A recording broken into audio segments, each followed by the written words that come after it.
आता एक मोठी बातमी बिहार नंतर आता मुंबईमध्ये देखील भाजपचं एमवाय समीकरण समोर येत आहे। भाजपचं एमवाय समीकरण निवडणुकीमध्ये यशस्वी ठरत असल्यानं मुंबईमध्ये देखील भाजपची हीच रणनीती असणार असल्याचं कळतंय।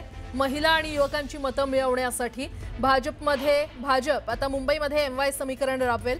मुंबईतल्या प्रत्येक वॉर्डमधील महिला आणि युवकांची मतं मिळवण्यासाठी भाजप खास रणनीती आखणार आहे। युवकांची मतं मिळवण्यासाठी भाजप युवा मोर्चाकडे विशेष जबाबदारी देणार आहे, तर महिला मतांसाठी भाजप महिला विंग अधिक सक्रियपणे काम करणार आहे।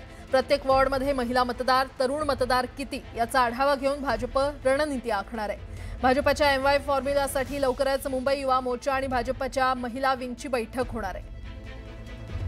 आणि या संदर्भात अधिक माहिती देत आहेत आमचे प्रतिनिधी तुषार उपनवर आपल्यासोबत जोडले गेलेले आहेत। तुषार, बिहार नंतर आता मुंबईमध्ये देखील भाजप एमवाय समीकरण राबवण्याची रणनीती आखतंय, काय अपडेट?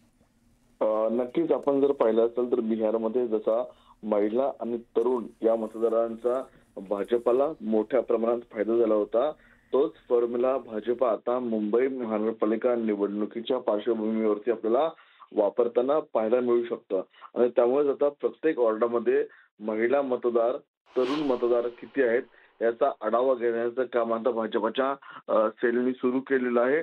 आणि आता प्रामुख्याने युथ मोर्चा आणि महिला मोर्चा या दोघांची आपल्याला संयुक्तपणे बैठक होणार आहे। यापूर्वी देखील आपण पाहिलं असेल तर युथ मोर्चाची बैठक झाली होती अनेक वेळेला आणि कॉलेजमधला डेटा काढण्यात आला होता की तरुणांची संख्या किती प्रमाणात आहे।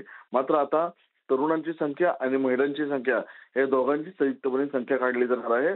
आणि बिहारमध्ये जसा तरुणांचा आणि महिला मतदारांचा फायदा भाजपला झाला होता, तोच फायदा आता मुंबई महानगरपालिका निवडणुकीच्या पार्श्वभूमीवरती मुंबईमध्ये देखील भाजपला होऊ शकतो। ही रणनीती भाजपकडून आता मुंबईमध्ये आखताना पाहायला मिळू शकते।